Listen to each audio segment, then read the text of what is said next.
자, 오늘은 문학을 먼저 안 하고요. 비문학을 먼저 하는 이유가 이제 과학 지문 때문에 문학 끝나고 과학 지문 하면 너무 좀 멍 때릴 것 같아서 과학 지문 먼저 하고요. 요거 이제 표지를 보시면은 우리 겹쳐 읽기 지문인데 여기 밑에 보시면은 실전 과학기술 모음이라 그래가지고 1회부터 5회까지로 되어 있습니다. 과학기술 지문은 겹쳐 읽기가 별로 큰 의미가 없어요. 그러니까 예를 들어서 이제 여러분들 첫 번째 지문이 이제 풍력 발전기의 원리와 작동인데 그럼 수능에 이거를 이제 유사 맥락에서 지문이 나온다면 또 풍력 발전기가 나올까? 물론 그럴 수도 있지만 그게 아닐 가능성도 상당히 크겠죠. 그래서 과학 지문 같은 경우는 수능 연계를 잡아낸다라는 게 좀 어렵습니다. 그래서 두 가지를 말씀드릴 거예요. 수능 연계를 잡아낸다면, 과학기술을 잡아낸다면 진짜 그냥 풍력발전기 또 나와요. 그러니까 절반 비슷하고 절반 다른 걸로. 비문학은 그렇게 나오는 경우가 많죠. 두 번째, 그 지문의 구조가 나오는데 과학기술 지문 같은 경우는 구조가 어떤 원리를 설명하든가 부품, 어떤 기계적인 구성 요소나 구조나 뭐 사실 같은 말이긴 한데 그 다음에 다시요. 이런 이야기를 하기 때문에 과학기술 지문은 뭐 특별한 구조적인 요소를 지문의 패턴을 할 필요가 없고요. 그냥 정보 밀도가 높아. 그래서 여러분들한테 강조하고 싶은 건 이겁니다. 분할 독해가 좀 필요할 거다. 이거보다 더 강조하고 싶은 건 뭐겠어? 시간 없으면 제끼는 겁니다. 근데 우린 약속을 했죠. 두 지문 제끼는 건 안 돼. 그래서 여기 4등급 학생들은 제끼는 것도 실력이다. 어떤 지문을 이렇게 시험지 검토할 때 어떤 지문을 제낄지를 판단하시는 게 필요하다.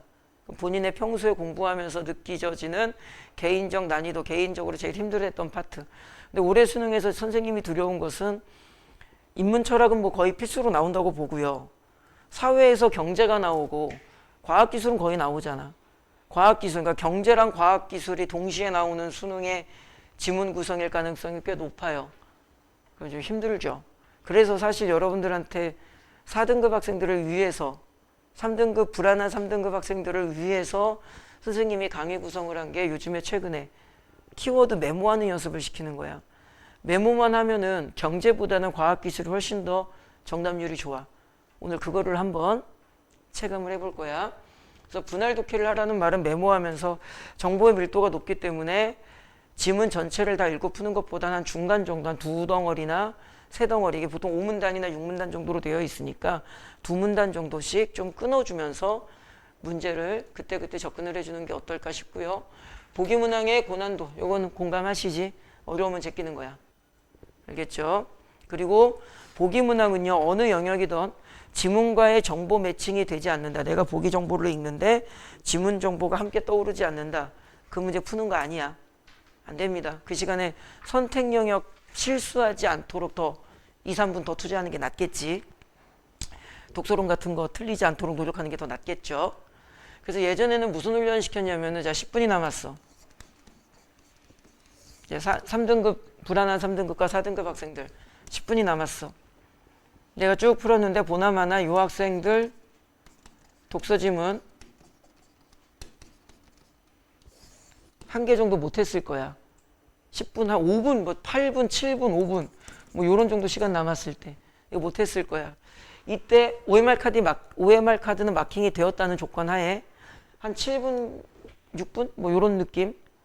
왠지 읽고 해야 될 것 같은 그런 애매한 시간. 그 당시 예전에는 뭘 했냐면은 요거 남을 때 요거 풀지 말라 그래요. 이거 풀지 말고 여기 어휘 문제 있는지 그 다음에 이제 한 문제 정도 풀 수 있는지 그거 한 문제 정도 풀고 그럼 나머지 시간 뭐 해라? 독서론이나 선택 영역에서 혹시 애매했던 문제 그냥 거기에다 투자하라고 합니다. 어차피 이거 5분, 6분 만에 이거 읽고 여러분들 3, 4문제 맞출 수 있을 것 같아? 어차피 못 맞춰요. 그잖아. 그럴 거면은 어차피 얘는 읽어도 찍는 거고 그냥 찍는 거고 어차피 똑같잖아. 그지? 5분 만에 너희들 과학지문 읽고 풀어? 못 풀잖아. 그러니까 읽고 풀려고 하는 게 오히려 시간 낭비야. 독서론이나 선택 영역에 애매했던 문제들 그냥 거기에다가 투자해라. 얘는 어휘 문제 정도 있으면 그거 하나 풀고 버린다. 그래서 옛날에 이제 무슨 훈련을 시켰냐면은 70분 안에 풀게 해요. 5분 동안은 그냥 애매한 문제 풀게 하고 근데 그게 좀 호불호가 좀 있습니다. 개인차가 좀 있어. 그래서 선생님은 이제 그 훈련을 시키진 않아. 본인이 고민해 보실 필요가 있다. 그 다음에 원리나 요런 정도의 지문 구조이기 때문에 이 원리 같은 경우는요, 과정이나 순서 좀 이따 나올 거예요. 과정이나 순서로 정보 서술이 많이 되기 때문에 좀 메모를 해주는 게 좋은데 물음표를 박아놨죠. 메모를 꼭 해야 되냐 말아야 되냐는 좀 개인차가 있어. 대신에 과학 지문에서 상관관계나 계산식에 나오는 경우가 있어요. 상관관계가 뭔지는 알죠? 비례 반비례. 이건 반드시 메모하셔야 됩니다. 계산식도 마찬가지고 저거는 필수 메모야. 그리고 구성 요소나 구조가 나왔을 경우에는 정보의 나열 분류가 많아. 그러니까 정보가 요 나열 분류가 많다는 말은요, 정보의 밀도가 높다는 뜻이야. 그러니까 거기에 대한 대안책을 고민하셔야 되고요. 실전 들어가서 시간의 압박 속에서 우리가 과학기술 지문을 제끼는 것은 그 순간에는 우리가 그렇게 할 수밖에 없는 선택지가 생기겠지만 평소에는 제끼지 마세요. 그러니까 공부할 때 과제물을 한다든가 이럴 때 제끼지 마세요. 과학기술 지문이 여러분들에게 훈련의 기회를 제공해 주는 것 중에 하나가 뭘까? 정보 처리 사고 능력의 활성화를 제공해 줘. 잘 읽히는 지문 가지고 비문학 공부하면 안 돼요. 여러분들 수학의 논리랑 똑같죠? 수학 2점짜리 찬주 수학 좀 잘하지? 수학을 잘하는 한국외대 이과생아. 외대를 비하하는 건 아닌데 과가 안 맞잖아 좀. 아무튼 수학 2점짜리 평소에 연습해 안 해? 잘 안 하죠? 나리도 안 하지? 왜 안 해? 그냥 맞추니까. 평소에 비문학 지문 쉬운 거 가지고 공부하는 애들이 제일 바보입니다. 근데 솔직하게 학원의 운영상의 입장에서 한 말씀만 드려볼까? 학원 운영 입장할 때는 비문학 쉬운 지문하는 게 좋을까? 어려운 지문하는 게 좋을까? 쉬운 지문하는 게 좋아요. 할 수 있잖아. 힘내자고 애들이 열심히 하겠다.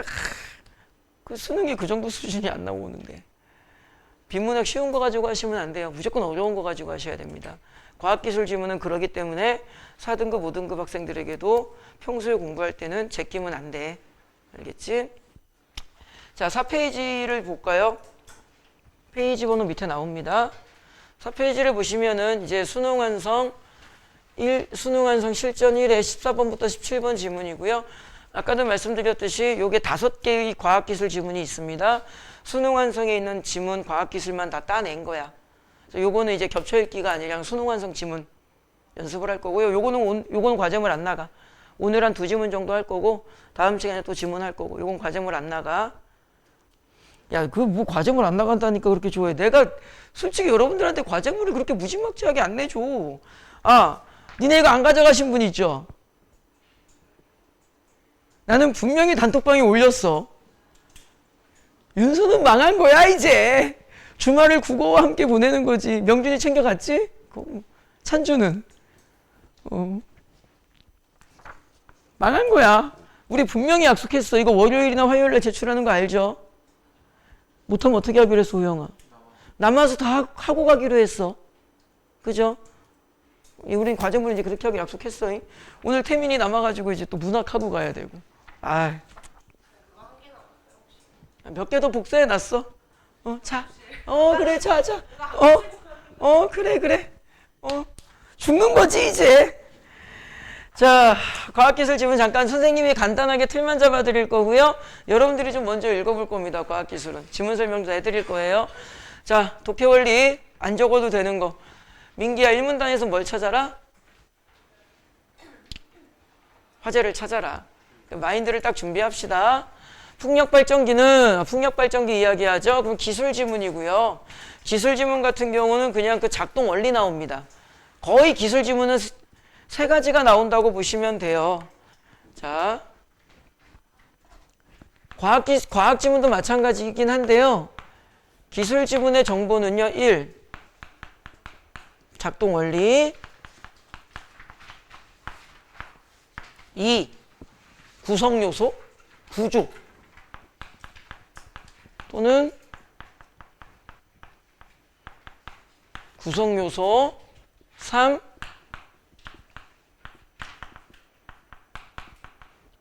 의 한계. 의나 한계라는 말은 그냥 그 A라는 기술의 장단점이나 문제에서 해결로 넘어가는 구조라는 뜻이 되겠죠. 그때 이 문제에서 해결로 넘어간다라는 말은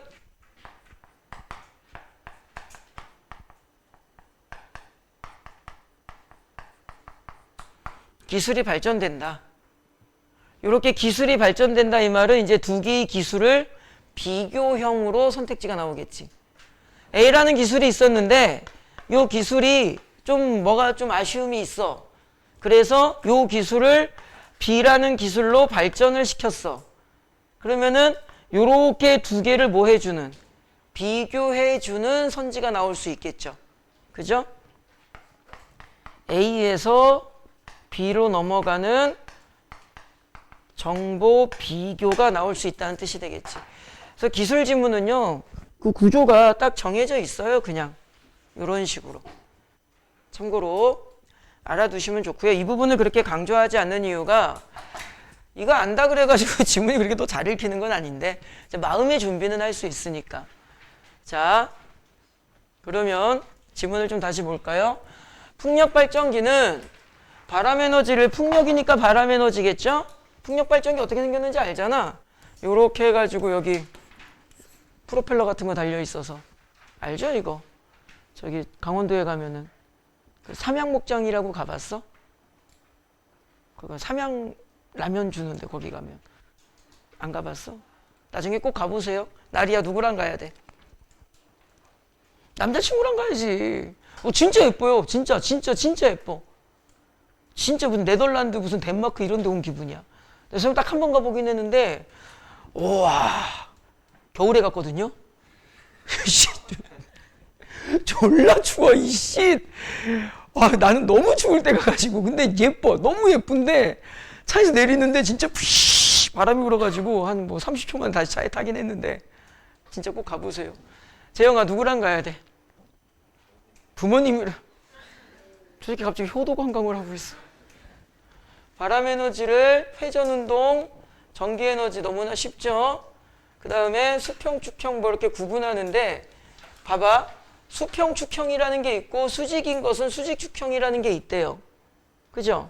근데 그 다음 문장에 보니까 수평, 축형이라고 해서 요렇게 뭘 설명해주고 계속 설명하는데 이 문단 첫 문장 항상 그 글의 기준, 그 글의 중심은 이 문단의 첫 문장을 보시면은 확실해집니다. 이 문단의 첫 문장에서 뭐 얘기해 주니? 수평, 축형 이야기하죠. 그러니까 두 개가 있긴 한데 저 뒤에 가면 수직, 축형이 조금 나오긴 하는데 지문 전체적으로는 이 수평, 축형의 풍력 발전기의 원리에 대해서 이야기하는 지문이야. 됐죠? 그 다음에 쭉 이제 그림에 맞춰 설명하면 돼. 이쪽 부분을 읽어보시면은 이제 뭐가 나오냐면 여기에 상관관계 나올 거야. 알겠지? 상관관계 나오고 상관관계 나올 거야. 여러분들 요게 요 그림 요쪽 대충 적당히 옆에다가 상관관계라고 좀 적어놓고 지문 읽을 때 그 부분 한번 신경을 써 주셨으면 좋겠고요. 그 다음에 요 부분 마지막 문단 쪽에 왼쪽 제일 마지막 문단 쪽인데요. 저 위에서부터 여기까지는 이제 전부 다 뭐 하냐면은 그냥 구조나 원리가 나옵니다. 기술 지문의 거의 대표적인 케이스고요. 요 문장 15m/s에 도달해야 한다 이거죠. 우리 지난 시간에 했었던 거. 무슨 정보죠? 조건 정보입니다. 근데 요 위에서도 보시면은 이것도 조건 정보죠. 뭐뭐 해야 한다. 우리 한 가지 오늘 꼭 기억하세요. 조건 정보는 출제율이 높습니다. 알겠지? 조건 정보. A를 위해서 B가 필요하다. 요거죠. 지난 시간에 했었어. 기억나셔야 돼. 조건 정보 좀 보시면서 풀어주셨으면 좋겠고 뭐 계속 보시면은 이렇게 수평, 축형 이야기가 계속 나오는데 좀 정리를 해보시면 됩니다. 대충 이제 큰 틀에서 여러분들 조금 신경 쓸 만한 것만 이야기를 했고요. 원칙적으로는 이렇게 그림이 있을 경우에는 이 그림에 대한 설명이 이쪽에 이렇게 나온다 그랬지. 그래서 여기에서 이 포인트들을 이 그림에다가 이렇게 메모를 해주면서 읽어야 되는데 오늘 우리 이 풍력발전기 지문은 그림에 딱히 메모할 만한 내용이 없어. 뭐 딱히 메모할 게 없어서 그냥 읽어보세요. 자, 요거는 선생님이 시간을 좀 넉넉하게 드릴 겁니다. 과학기술 지문은 여러분들이 먼저 읽으셔야 돼요. 그냥 선생님이 바로 강의를 해버리면 그냥 과탐 수업이 돼버려. 그래, 나도 뭐 이거 잘 몰라. 요거 한 다음에 이제 그 다음 지문에는 우리 뭐 해야 되냐면은 그 녹조 현상 해야 되고, 그 다음 지문에는 뭐 해야 되냐면은 무슨 단백질 접힘해야 되고 물화생제를 다 해야 돼. 이럴 거면 내가 과탐 강사를 하지. 그래서 여러분들이 먼저 해보셔야 됩니다. 졸면 안 되겠죠. 시간은 15분 정도를 재볼 테니까 정보 단순화는 좀 여러분들이 해보시고, 알겠죠? 문제까지 푸는 겁니다. 그러니까 6페이지, 7페이지, 그러니까 5페이지에다가 정보 단순하면서 읽고 푸셔도 되고요. 아니면은 6페이지, 7페이지를 피시면은 뭐 3번 문제 밑에나 이런 데 공간도 좀 있으니까 공간 활용은 알아서 하세요. 알겠지? 그래서 몇 번까지 문제가 있냐면은 8번, 8페이지에 4번 문항까지 있습니다. 시간은 15분 정도 재볼게요. 생각보다 지문 안 읽히지 않을 겁니다. 해볼게. 시작.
다 한 것 같아서 지금 40초 정도 남았는데 어지간하면 다 한 것 같아요. 그냥 같이 좀 볼게요. 태민아, 지문 어려워? 그렇게 어렵진 않죠. 사실 이 정도 수준은 할 수 있는 거지. 그죠? 그래서 오늘 여러분들한테 이제 뭘 보여드리려고 하냐면은 칠판에 선생님이 잠깐 좀 끄적끄적 적어놨는데, 자, 조금만 선생님이랑 읽으면서 봅시다. 풍력발전기는 1문단, 풍력발전기는 바람 에너지를 날개에 부딪히게 하여 날개 회전 속도로 회전 운동으로 변환한 후 이를 다시 전기 에너지로 변환하는 장치이다. 이거 당연한 말이죠. 발전기니까 머릿속에 그림이 그려지죠. 이 정도는. 세 번째 줄. 풍력 발전기는 날개 회전축에 불어오는 바람의 방향과 평행인 것은 수평, 수직인 것은 이렇게 발음이 안 읽히냐. 수직 축형으로 구분한다. 이거 여러분들 그 3번 문제 그림 보면 대충 이해가 되죠. 그죠? 수평, 축형에서 요럴 때 이제 그 출제자분들께서 좀 거친 표현으로 장난친다. 그럼 이제 수능에는 무슨 형이 나오는 거야? 수직 축형 나오는 거지 뭐. 근데 아마 그럴 가능성이 높진 않을 것 같아. 우리나라에 수직 축형이 별로 없거든. 자, 수평 축형에서 바람은 날개와 나셀 그리고 타워의 순서대로 통과한다. 어떤 단어가 태민아 중요한 포인트로 잡혀야 돼? 그렇죠. 그러니까는 바람의 이동 과정이 나온 거예요. 이 앞문장까지는 우리가 상식선에서 받아들일 수 있잖아. 그래서 바람이 불면은 그 바람이 어디로? 날개에 부딪히고 그 날개가 그 바람은 낫셀을 지나고 그 다음에 타워를 지나가게 된다. 그래서 출제자들이 이 순서는요, 딱 선택지 나오는 스타일이 단순하죠. 순서를 뭐 해버려? 바꾸죠. 아주 교묘하게 바꿉니다. 어떤 식으로 바꾸겠어? 날개를 지나 타워를 지나간 바람은, 잘 보죠. 요것만 조금만 더 설명할게. 이것까지 설명하고 할 걸 그랬다. 낫셀은 회전 운동을 전기로 변하는 데 필요한 장치들을 모아놓은 상자이다. 얘는 상자인가 봐. 이렇게 요 안에 여러 가지 기계가 들어있나 봐. 그죠? 근데 이 기계가 하는 기능은 뭐다? 회전하는 것을 무엇으로 바뀐대? 전기로 바꾸는 데 필요한 기계들이 들어있대. 이해됐니? 그러면 아주 교묘하게 선택지를 바꿉니다. 어떻게 바꾸겠어? 날개를 지나 타워에 도달한 바람은 낫셀에서 전기 에너지로 바뀐다. 이런 식으로 아주 교묘하게 바꿔요. 언뜻 보면 맞는 것 같죠? 그지? 근데 태민아 이거 틀렸지? 태민아? 이거 왜 틀렸어? 그쵸? 이거 선생님이 선택지를 좀 잘못 썼다. 이후라는 말을 좀 더 정확하겠지. 그지? 순서가 잘못됐지. 요 문장대로 하면은 날개 타워 낫셀로 가야 되는데 날개 낫셀 타워. 그래서 교묘하게 순서를 바꾼다. 그래서 여러분들은 기억하셔야 될 것은 뭐다? 순서, 우유, 선지를 출제자들이 좋아하는데 요게 보통 3단계에서 많이 헷갈려 해요, 아이들이. A, B, C인데 A, C, B 이런 식으로. 조심하셔야 돼. 그 다음에 타워는 날개와 낫셀을 높은 곳에 그 기둥 같은 건가 봐, 그냥. 그죠? 이건 패스. 이 문단. 그림은 수평축형의 날개 중 한 단면을 나타냈는데 유선형의 날개에 부딪힌 바람은 사실 중요한 건 아니라서 칠판에 안 적었는데 이 날개는 유선형으로 생긴 모양입니다. 유선형의 날개에 부딪힌 바람은 날개의 곡면과 평탄한 면으로 나뉘어 흐른다. 키워드는 나뉘어야. 바람이 딱 날개에 부딪히면 날개의 곡면 방향으로 가는 바람 1이 있는 거고요.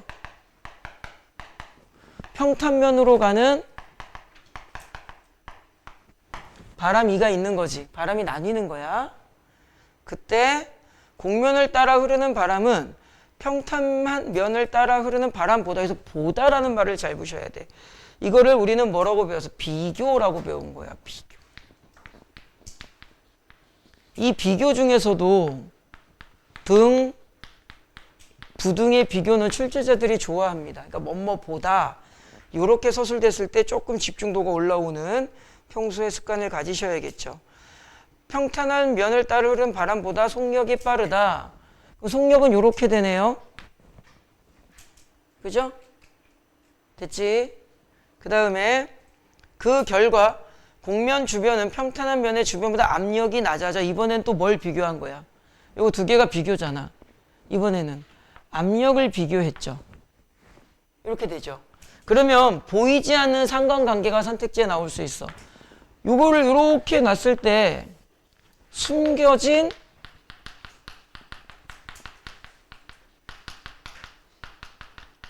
상관관계라고도 하나 볼 수가 있지.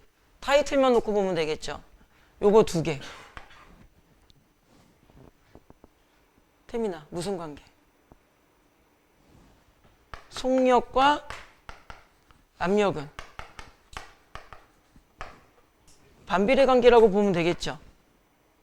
이해됐니? 숨겨진 상관관계도 나올 수가 있게 되는 거야. 압력이 높은 곳에서 낮은 곳으로 들어올린 힘인 양력이, 양력 정도는 기본 개념을 알고 계신 분들이 많아서 그 양력의 개념을 적진 않았어요. 자, 날개는 양력 방향으로 회전한다. 그래서 날개가 회전하는데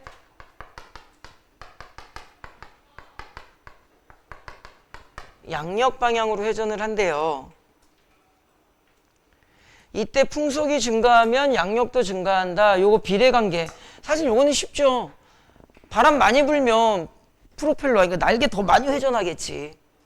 당연한 거잖아요, 이거는. 한편 중요하죠. 이거 독해도구 알죠? 문단 중간에 한 편 나오면 중요하다. 이건 알죠? 그러니까는 이 지문을 읽을 때 여러분의 집중도가 좀 리드미컬하게 움직여야 돼. 지문 전체를 다 몰입하라는 말은 안 해. 여러분들 지문 전체에 몰입해야 되는 장르는 원래 지금 선생님처럼 가르치면 안 돼요. 다 몰입을 해야죠. 그런데 80분 동안 지문의 전체를 몰입할 수 있는 학생은 나는 없다고 봐. 그런 애들은 다 서울대 가겠지. 그러니까 우리는 그냥 정하자. 비문학은 몰입과 비몰입을 좀 융통성 있게 하자. 지문 전체에 몰입을 해야 되는 장르는 하나 있다. 뭐다? 재영아 뭘까? 소설이다. 소설은 완전 몰입을 해야 돼. 알겠죠? 제일 멍청한 게 뭐야? 시에 몰입하려는 애들이야. 시에는 몰입하지 마세요. 함축성 있어가지고 몰입도 안 됩니다. 알겠지? 소설은 완전 몰입을 하자. 한편 불어오는 바람의 방향과 날개의 시위선이, 시위선의 선이 잘 모르겠어요. 이게 그림이 잘 이해가 안 됩니다. 받음각이라고 하며 일반적으로 받음각이 클수록 동일한 풀 속에서 어쩌고 저쩌고도 커진다. 요거 비례관계가 나온 거예요, 사실은. 그러면 이제 받음각의 개념 정도는 나중에 필요할 때 좀 확인해 주시고. 됐죠? 그 다음에 여러분들이 주의할 게 하나 있죠. 요즘은 같은 경우도 좀 개념어가 많이 나오죠.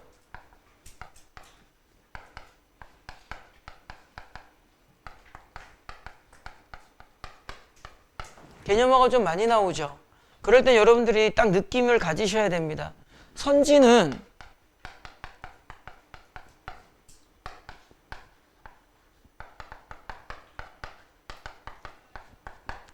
개념어가 많이 나왔을 경우에 선지는 화면이 좀 잘려버렸네. 잠깐만. 선지는 풀어쓰기 원리가 적용이 됩니다. 풀어쓰기 원리가 뭔지는 알지? 그러니까는 지금은 예를 들자면은 받음각의 개념이 뭐라고 적혀 있어? 바람의 방향과 날개의 시위선이 이루는 각 이렇게 되어 있죠. 그럼 선택지 뭐라고 나와? 받음각과 양력은 비례다 이렇게 안 나오고 시위선과 바람이 이루는 각과 양력은 비례이다. 개념물을 풀어 쓰는 거야. 그러니까 이거는 이제 개인적인 호불호가 있는데 개념어가 나오면 개념어에다가 컴퓨터로 다 이렇게 네모쳐 놓으면 참 좋아요. 개념어는 확실하게 잡아주셔야 됩니다.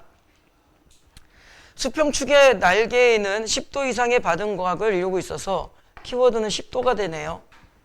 그죠? 10도 정도의 바등각을 이루고 있어서 풍속으로 인하여 발생하는 양력의 바등각으로 열로 요거는 이제 원래 계산식이야. 양력의 계산식은 뭐다? 두 개를 더해라. 무엇을 더해라? 풍속의 양력과 바등각의 양력을 더해라. 계산식이 있는데 그냥 문제 안 나와가지고 안 적어서 얼른 그것도 좀 필기를 하셔야 되고요. 메모를 하셔야 되고요. 이때 날개를 회전시킬 수 있는 풍속은 3m/s 이상이어야 한다.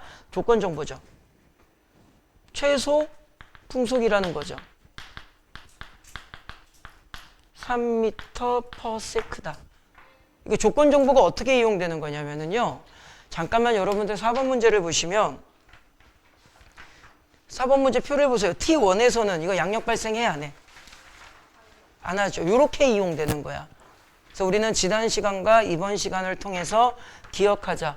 조건의 조건 정보의 중요성.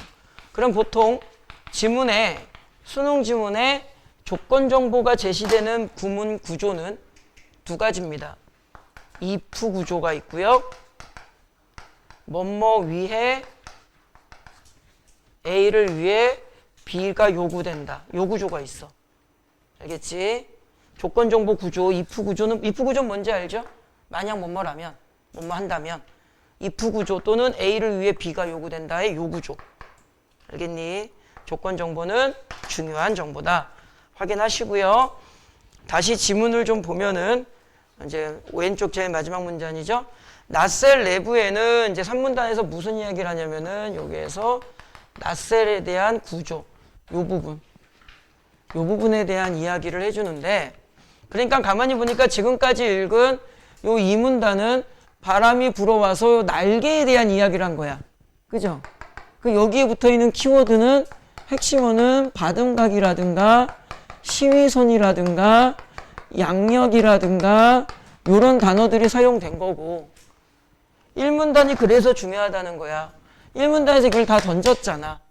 그러니까는 이제 그 다음에 요 타워 이야기를 3문단에서 해주고 있는 구조가 되죠. 됐지? 증속기, 제너레이터, 제어기가 들어있다. 증속기, 제너레이터, 제어기는 안 쓴 이유가 제어기 내용은 쉬워요. 과하면 제어한대. 브레이크를 건대요. 그래서 제어기는 그냥 안 썼어요. 날개 회전축은 중속기를 거쳐 제너레이터 축과 연결되어 있고, 자, 회전축에 붙어있는 정보 키를 볼까요?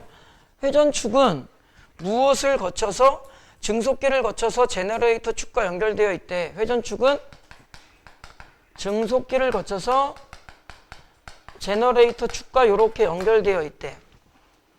뭐 어떻게 생겼는지 모르겠습니다. 저도 뭐 내가 한전 직원도 아니고. 제너레이터는 제너레이터 축의 회전을 변화 출력한다. 이 제너레이터는 회전을, 얘가 이제 전기로 만드는 중심 역할을 하나 보죠. 이때 증속기는 날개의 회전축의 회전 속력보다 제너레이터 축의 회전 속력을 더 증가시켜 준다. 증속기는 날개 회전보다 속도를 증가시킨대. 무엇을? 제너레이터, 요거 좀 지울게요. 제너레이터 회전 속도를 더 증가시켜 준대. 증속. 요것도 등호 부등호의 비교 구문 정보가 되겠네요. 아이고야 박살이 나버렸네. 아이고, 비싼 분필이어서 아껴 썼는데 이제 안 아끼려고. 내년에 학원 폐강할 거야. 안식년이다. 혹시 재수하실 분들은 개인적으로 연락하세요. 과외로 돌릴 거야. 나리야, 나 과외비 얼마 받을까? 10만 원? 야, 무슨 YMCA 자원봉사단체니? 야, 10만 원이면 이강국어 교재비에서 2만 원이 남아. 이강국어 교재비가 한 사람당 그 정가 기준으로 8만 원 정도 들거든요. 2만 원 남아. 어우, 그래, 그 2만 원 가지고 한 달에 한 번씩 청년다방 먹으면 되겠다, 그지? 에라이 씨. 아, 시간당 10만 원. 그러면 내가 또 아유 충성을 맹세합니다, 여러분. 1등급 만들어 드릴게요. 개소리죠? 제너레이터에서 출력되는 전기의 양을 전기 출력량이라고 하며, 출력되는 양, 전기 출력량은 필요 없는 개념이죠. 사실 이런 거는. 과도한 속도 회전은 고장나니까 이건 당연한 말이죠. 그러니까는 전격 출력 요 정도 선에서 좀 운영을 해야 된다는 말이 되겠죠. 여기까지는 뭐 메모가 할 게 없잖아, 사실은. 그러니까 메모라는 것이 이런 느낌이라는 걸 보여드리고 싶은 거야. 그리고 잘 봐봐. 선생님이 일부러 여러분들 칠판을 아까 지문을 읽으실 때 칠판을 좀 미리 적었는데 선생님이 어떻게 적었는지를 잘 봐. 단어만 적죠. 그 단어가 잘 잡혀야 되는 거야. 그리고 단어에다가 정보들의 살을 좀 붙여준다. 그래서 여러분들 과학기술 지문이 만약에 어려우면은요, 이렇게 메모하시면서 읽으시면 돼요. 속독으로 읽어 내려오셔서 단어들만 적으세요. 어떤 설명하고자 하는 대상이 있을 거잖아. 지금처럼. 그지? 그 단어들을 적어 놓고 거기에다가 조금씩 설명을 붙여버리면 됩니다. 그걸 좀 보여드리고 싶었던 거야. 그러니까 선생님들 시간 제고 훈련할 때 이렇게 합니다. 자, 최대값을 전격 출력이라고 하고요. 전격 출력에 도달하기 위해서는 여기도 어디 가서 전격 출력에 뭐가 있어? 얘도 조건이 있죠. 15라는 숫자가 좀 딱 인지되어야겠죠. 그러니까 여러분들이 4번 문제를 푸실 때 15니까 T4에서 T5는 지금 좀 문제가 생긴 거다. 이렇게 받아들이셨어야만 한다. 이해됐죠? 그 다음 문단으로 가면은요. 수평, 축형, 풍력 발전기의 효율과 안정성을 위한 장치인 제어기에는 요잉, 피치, 브레이크가 있다. 그래서 제어기에는 요잉, 피치, 제어기는 안 썼어요. 제어기는 별 정보가 좀 크게 없어서. 불어오는 바람이 모든 날개에 고르게 닿아야 효율이 높아지는 건 좀 당연한 말이겠죠. 그래서 요잉 장치는 여기 그래서라는 연결어가 있으니까 그 봐봐. 앞문장을 다시 읽어보세요. 고르게 닿아야 발전해. 그래서 요잉 장치는 어떤 기능을 하는 거야? 바람이 고르게 닿을 수 있도록 해주는 거야. 그러기 위해서는 어떻게 해야 돼? 낫새를 움직여서 바람에 평행하도록 이동시키는 거야. 수평축형이니까 평행하게 이동시키겠죠. 됐니? 1문단의 세 번째 줄, 네 번째 줄 다시 보세요. 바람의 방향과 평행한 것을 수평축형이야. 그럼 지문이 이게 이제 1, 2등급과의 어떤 차이를 우리가 뭐라고 했냐면 마인드의 차이라 그랬잖아. 봐봐. 바람이 고르게 닿아야 좋은 거래. 당연한 말이죠. 그러니까 여러분들이 마인드의 차이가 뭐냐면은요. 1, 2등급 아이들은 그 다음에 있는 연결어. 그래서를 봅니다. 그러면 그 다음에 이제 무슨 장치가 나와요?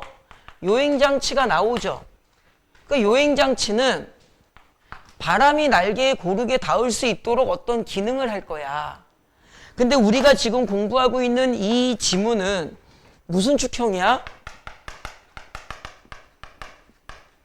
수평축형이죠. 그래서 1문단의 네 번째 줄을 보시면 수평축형은 바람 방향과 수평하게 날개가 만들어지는 거라 그랬잖아. 그러니까 이 요잉 장치는 바람이 고르게 닿아야 돼. 그래서 수평축형이야. 그 이제 아까 읽었던 문장 다시 읽어봐. 그래서 요잉 장치는 바람의 방향에 대응해 낫새를 움직여서 회전축을 바람의 방향에 평행하도록 이동시킨다야. 이해됐니? 요 마인드의 차이인 거야. 이거는 그러면은 이제 이 요잉 장치 같은 경우는 키워드를 보면은 얘가 요럴 땐 이제 출제자가 뭐를 건드려? 타워를 움직인다 이렇게 건드리겠죠. 타워 움직이면 큰일 나요. 그 기둥인데 그 움직이면 어떻게 된 거야? 사고 난 거야, 사고. 여러분 풍력 발전기 실제로 본 적이 있어, 다오야? 아까 선생님 그 딱 한 번 봤거든요. 그 대관령 쪽에 그 삼양목장이라는 데 한 번 가서 진짜 개 커. 그 크기에 압도당할 만큼 커. 그 일본 애니메이션 나오는 것처럼 뭐 샤라라 그런 느낌이 아니라 와 씨발 저거 맞으면 뒤진다야. 개 큽니다. 타워 움직이면 난리 나요. 자, 그래서 요잉장치의 키워드는 낫셀 무브야. 요런 느낌이 되는 거죠. 낫셀을 움직이는 겁니다. 피치 장치는 고속 회전으로 인한 부품의 손상을 막기 위해 날개를 움직여. 얘는 피치는 뭘 움직이는 거야? 날개 무브야. 그러니까 조금 보이죠? 뭐가 움직이는지. 됐죠? 얘는 이제 회전축을 이동하는 것도 좀 같이 적어주면 좋고요. 그 다음에 풍속이 다시 읽을게요. 받음각을 조절한다. 얘는 받음각 조절까지 이렇게 적어줘야죠. 그 다음에 그래서 풍속 15부터 25까지는 전격 출력보다 더 많은 출력이 가능하나 아까 전격 출력이 얼마였어요? 15였죠. 요거보다 25까지는 상당히 더 출력이 가능하지만 우리는 이미 앞에서 정보를 잡았죠. 요거 넘으면 안 좋다 그랬잖아. 그러니까는 어디 갔냐? 전격 출력을 넘지 않게 하기 위해 피치 장치는 풍속에 의해 양력이 증가하는 만큼 받음각을 조절하여 아까 잡았죠? 받음각을 조절할 거야. 날개 회전 속력을 일정하게 만든다. 풍력이 25를 초과하면 조건 정보죠? 요거 if 조건 정보죠? if 25를 초과하면 받음각은 어떻게 된다? 0을 만든다. 그 다음에 브레이크 걸어서 회전을 멈춘다. 그러니까 25부터는 완전히 멈춰버린다. 고장나니까. 됐죠? 그리고 이제 줄여들면은 다시 좀 회전시켜야겠지. 뒷문장은 당연한 거야. 요런 느낌으로 적어주시면 됩니다. 마지막 문단을 가시면은 발전 효율에 대한 이야기가 나오죠. 에너지의 비율이고요. 배치에 의해서 59.4%를 넘을 수 없다. 풍력 발전기는 이거보다 좀 더 낮다. 수평 축형의 발전 효율이 좀 더 좋다. 수직 축형은 반대쪽에 날개 바람이 안 닿기 때문이다. 하지만 요잉 장치가 없어서 좀 간단하다. 이거 그냥 간단히 쭉 정리하면 되겠지. 칠판 공간도 없어서 이건 안 적을게. 마지막 문단은 그렇게 어렵진 않았을 거야. 그러니까 이 상태에서 우리 3번 문제를 잠깐 먼저 풀어볼까요? 잠깐만. 이런 느낌으로 풀어주면 되는 거야. 지문을. 자, 그러면 우리 3번 문제를 잠깐 볼까요? 3번 문제를 보시면 당연히 여러분들은 이 3번 문제를 보면서 뭐부터 잡아내야 돼? 태민아, 뭐부터 잡아내야 돼? 그렇지. 얘가 수직이고 얘가 수평이구나부터 잡아줘야죠. 그리고 수직 축형 정보는 몇 개 있지도 않고 제일 끝 문단밖에 없었죠? 이 두 개를 구분하는 거야. 밑에 설명도 나와요. 구분할 때 마지막 문단에 있었죠.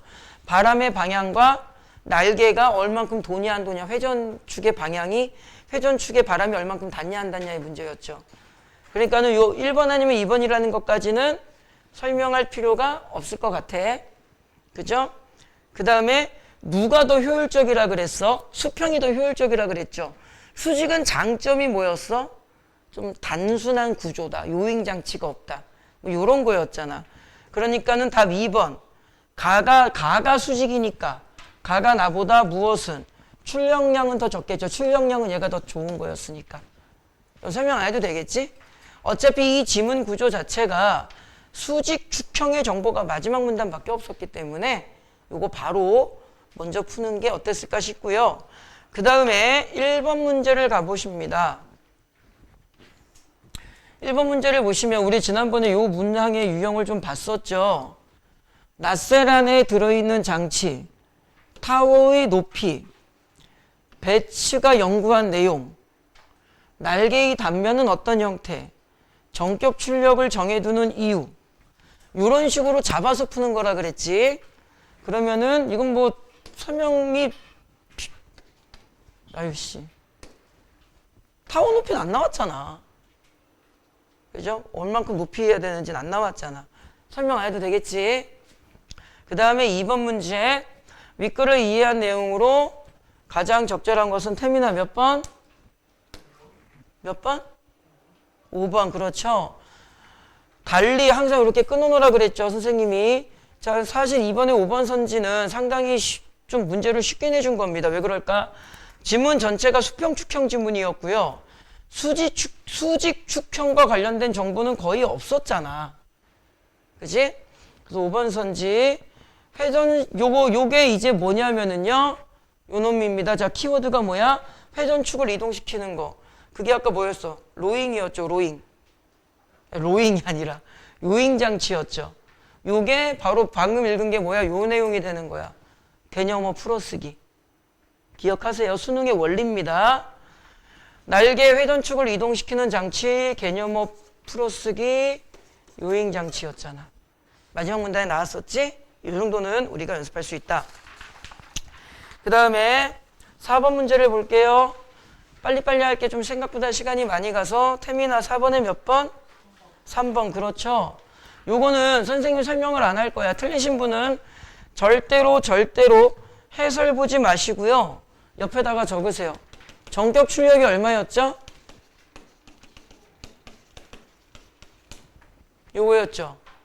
그 다음에 발전기가 돌아가는 최소 풍속은 얼마였죠? 3이었지. 됐죠? 그 다음에 25 넘으면 어떻게 된다? 박살난다. 그죠? 25 아까 어디 있었니? 어디 적었었는데 요거 25 넘으면 멈춘다. 받은각 0 된다. 요거 딱 적어놓고 여기에 맞춰가지고 하나씩 좀 살펴보세요. 연습을 하셔야 됩니다. 이건 뭐 설명드리면 안 돼요. 됐지? 내가 수업 준비를 안 해서 그런 게 아니라 나도 다 수업 풀고 다 말아. 수업 준비 다 했어. 자기가 연습하셔야 돼요. 여기에 맞춰서 연습하세요. 그러면은 결국에는 이 문제 자체는 출제자의 의도가 뭘까? 조건 정보를 확인했는가야. 알겠니? 자, 이렇게 해서 우리가 과학기술 지문 하나 봤고요. 한 장을 넘겨보세요. 좀 힘드시겠지만 쉬었다가 아니야 그런 눈으로 보지 마. 쉬었다가 하면 너무 딜레이 되니까 그 다음 10페이지에 보시면 글 가나 두 지문이 있는데 되게 지문이 길지만 나지문이 너무 쉬워요. 알겠니? 자, 요 지문은 선생님이 똑같이 13분 정도 제시해볼게. 나지문이 워낙 쉬워서 요거 13분이면 충분히 다 할 수 있을 겁니다. 13분 제고해볼게요. 시작. 여러분들 문제는 몇 번까지 있냐면은요. 14페이지 10번까지 있는 거야.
자, 한 15초 정도 남았는데 같이 좀 볼게요.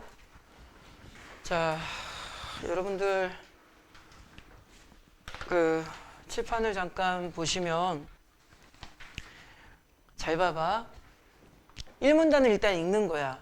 선생님이랑 해볼게요.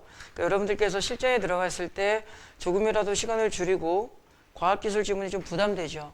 그랬을 때 어느 정도까지는 그래도 정보 처리를 할 수 있어야 되겠지. 봅시다. 그 방법을 가르쳐 드리는 건데, 조류는 강이나 바다호수, 저기 다현아 요만큼 목소리를 내도 들리니? 목이 완전히 가가지고 좀 힘들어. 이제 욕도 못하겠고 소리도 왜 웃어 이 새끼야. 또 속으로 욕했지. 애 새끼 늙어가지고 삐리삐리 한다 이러고.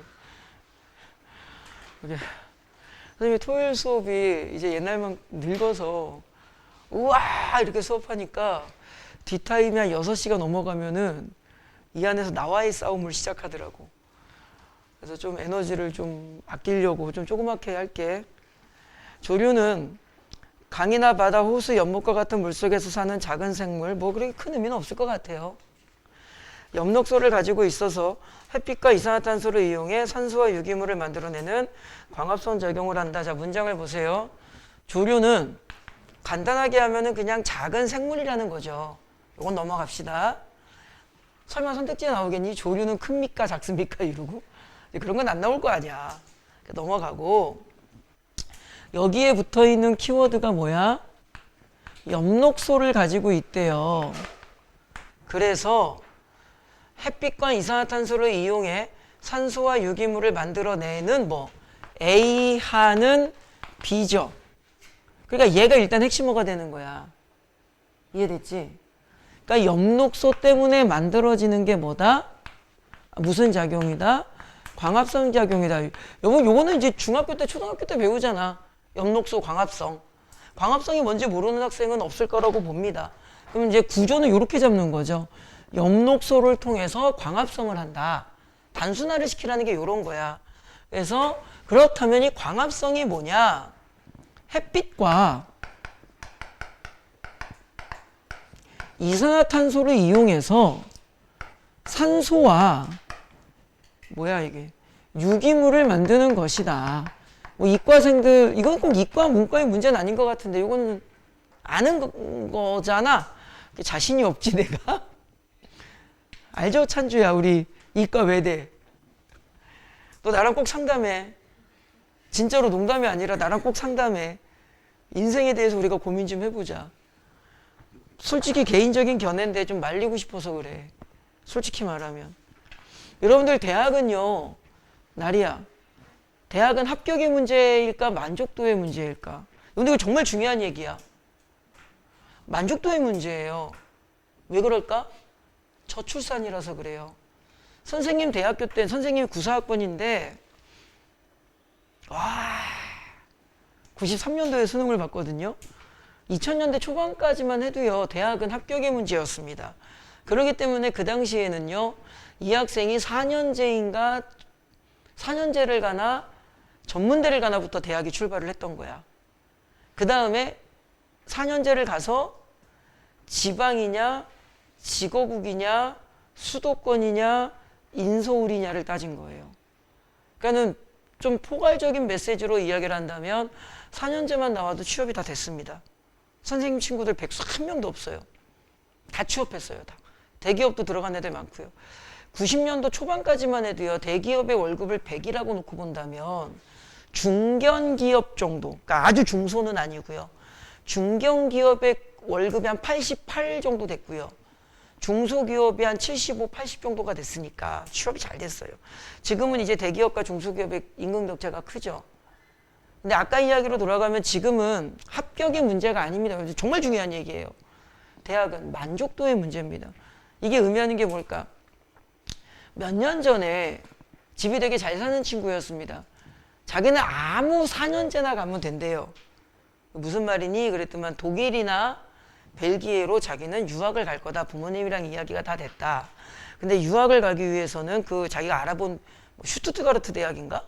뭐 그 대학을 알아봤는데 그 대학 이름은 정확하지 않습니다. 우리나라 4년제 대학의 학적을 가지고 있는 것이 조건이다.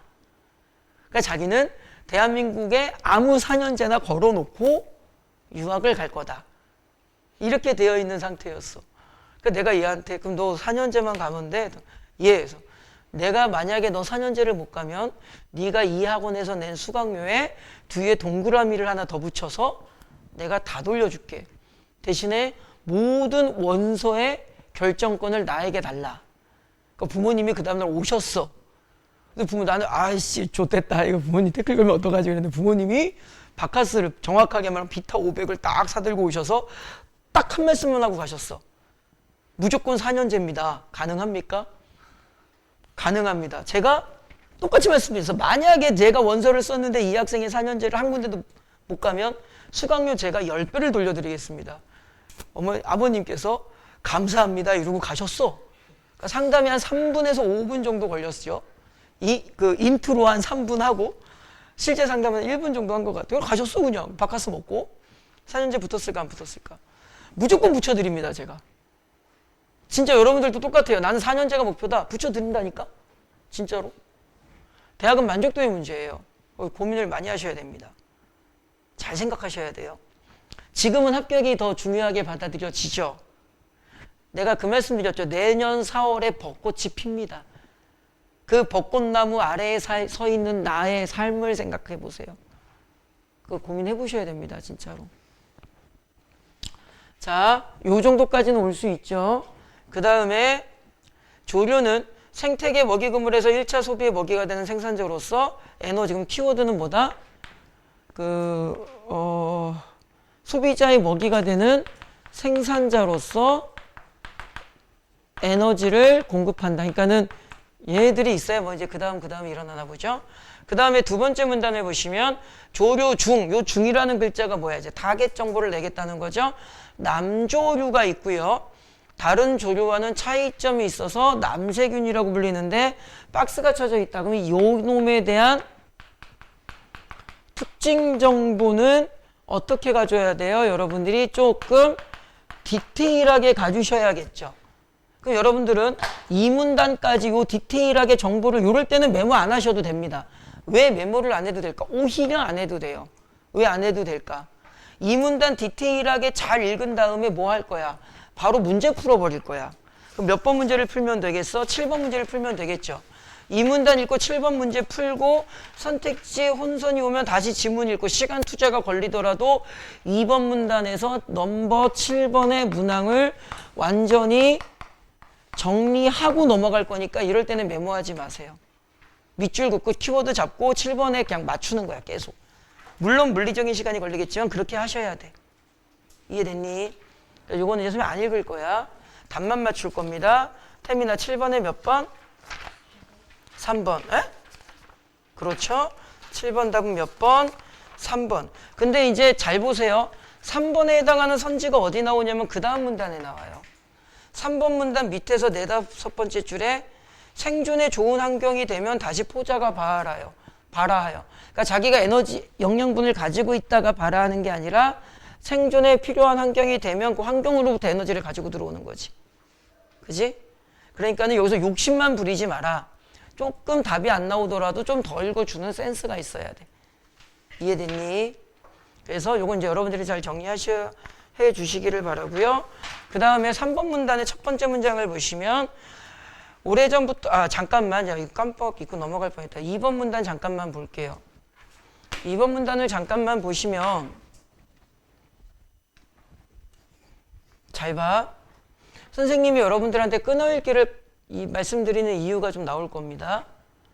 여기서 끊이죠. 그러니까 이건 별 내용 없죠. 그냥 남세균 정보 찾으라는 말입니다. 그 다음에 두 번째 문장에서 키워드는 뭐다? 최초다, 화석이다야. 됐죠? 이거 35학년 이런 건 안 나와요. 선택지 32학년 이렇게 해서 좆대봐라 이런. 야, 명색이 수능인데 그렇게 나오겠니? 그 쪽지 시험도 그렇게 나오면 욕먹어. 여기까지 이해됐죠? 키워드가 별로 없어요. 그 다음에 다시 문장을 끊으면 욕입니다. 그래서 햇빛을 이용하여 물과 이산화탄소를 산소화. 요거 앞에서 읽었던 광합성 생물이라는 게 요거잖아. 그 남세균 A는 B하는 C다야. 남세균도 조류의 일종이니까 그냥 요 문장은 무슨 얘기야? 남세균도 광합성한다 이 말이야. 됐니? 그러니까는 여기까지는 별 의미가 없는 거고요. 어디? 산소가 없었던 과거에 남세균 산소의 요게 포인트 요거 하나죠. 광합성에서 산소가 나온다 그랬으니까. 그럼 키워드는 최초, 화석, 산소 농도 증가 딱 3개가 되는 거야. 문장별로 끊으면. 됐니? 그 다음에 산소 또 산소 이야기 하고요. 자외선과 만나 오존 형성. 그렇게 만들어진 오존은 오존층. 그 다음에 여기서 끊고요. 그럼 여기서 키워드는 산소와 오존. 오존층에 대해서 우리가 좀 많이 들었잖아. 그죠? 오존층은 자외선을 흡수해서 산소 발생, 이거 원자, 분자 요거 조심하세요. 출제자들 이런 거 잘 건드립니다. 최근 수능의 트렌드라 그랬죠? 디테일. 원자, 분자 조심하시고요. 여기까지 읽으면은 이제 산소와 오존층, 자외선 흡수, 열 방출이죠. 간단히 정리되죠? 그 다음 문장을 보시면 즉이야. 또 얘기하겠다는 거야. 그러니까는 자외선 흡수 한번 이야기해 주시고 그 다음에 지구의 온도 조절은 여기에서 열 방출로 연결시키면 되겠죠. 이해됐니? 여기서 또 끊고 그 다음 연결어는 뭐야? 결국이죠. 그러니까 여기는 앞에서 한 이야기의 결론 정보니까 크게 벗어나지 않으니까 오존층, 산소, 자외선 약해지다 이거 또 나오죠.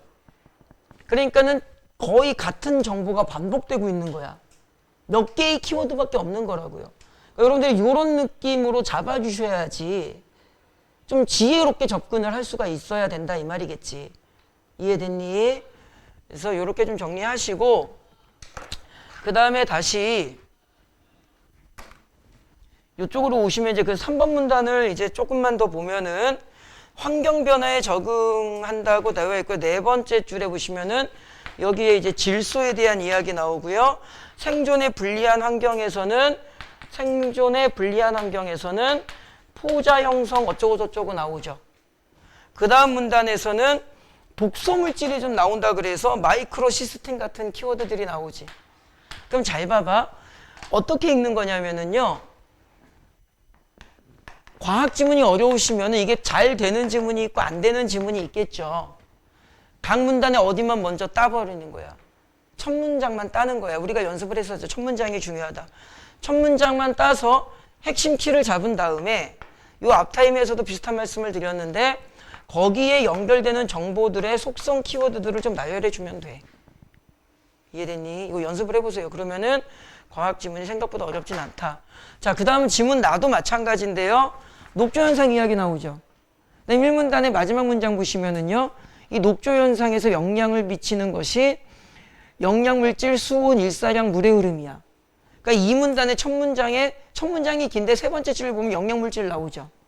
3문단의 첫 문장 보시면 수온과 햇빛이 일사량이잖아. 그 다음에 4문단의 첫 문장에 물의 흐름 나오는데 여기에 뭐가 나오냐면 성층현상이라는 게 나와요. 그 생각보다 이 성층현상이라는 설명을 많이 해놨죠. 그러니까 여러분들이 몇 번 문제를 푸실 때 10번 문제를 푸실 때 이게 성층현상 관련이라는 게 먼저 캐치가 돼야 돼. 이해됐니? 이해됐죠? 됐지? 그리고 나서 마지막 문단은 이제 마무리가 됩니다. 그래서 이렇게 중심 키를 잡고 설명을 붙여나간다. 그러면 이 연습의 출발점이 뭐다? 모든 문단의 첫 문장을 좀 잘 봐줘라. 항상 우리가 연습을 했던 거죠. 자, 간단히 마무리만 해볼게요. 태민아, 답 맞춰보자. 5번에 몇 번? 1번. 이건 설명 안 할게. 6번에. 5번. 조류가 가진, 자, 태민아, 6번 답이 몇 번이라고요? 왜 5번이야? 그렇죠. 얘가 뭐랑 연결되어 있어? 조류랑 연결되어 있는데 아까 이 온도 조절 기능은 조류가 아니라 뭐였어? 오존층이었죠. 오존층. 이런 문제는 좀 맞춰줘야죠. 됐죠? 그 다음에 7번은 아까 3번 했죠? 스스로 영양분을 만드는 건 아닙니다. 8번 문제 너무 쉽지? 뭐 이렇게 말했는데 틀리면 안 되는데 몇 번? 5번. 그렇지. 그 다음에 9번 문제를 잘 보시면 여러분들 그 문제를 푸신 그 본인의 프린트를 보세요. 습관적으로 이제 손 처리를 하시는 분들이 있다면 폐수 처리, 비료의 성분, 비가 오면 요게 체크가 되어 있어야 돼. 이게 체크가 안 돼서 문제를 못 풀어. 태민아 몇 번? 5번. 그래서 비가 온 후에인데 그 지문을 보시면은 여긴가 어디에 나오죠. 비가 온 후면 오히려 더 많아진다고 나옵니다.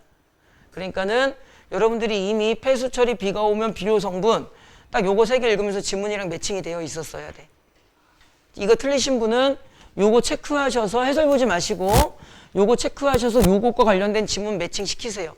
그리고 선택지 보면은 답이 무조건 보입니다. 얘는. 됐지? 그 다음에 10번 문제는 아까 말씀드렸죠.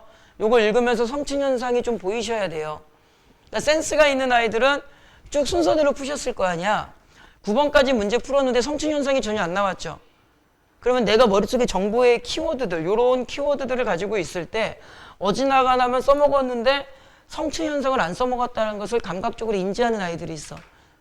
그럼 그 학생들은 100% 여기서부터 성취부터 의심을 하게 될 거야. 그지? 그러니까 이렇게 지문 키를 잘 기억하고 계셔야 돼. 요런 정도 느낌의 정보 키는 기억하셔야 돼, 읽으면서. 이거 연습하는 방법은 뭐라고요? 각 문단의 첫 문장에 집중하는 훈련. 태민아, A, B 중에 어느 게 성층이야? 얘가 성층현상이죠?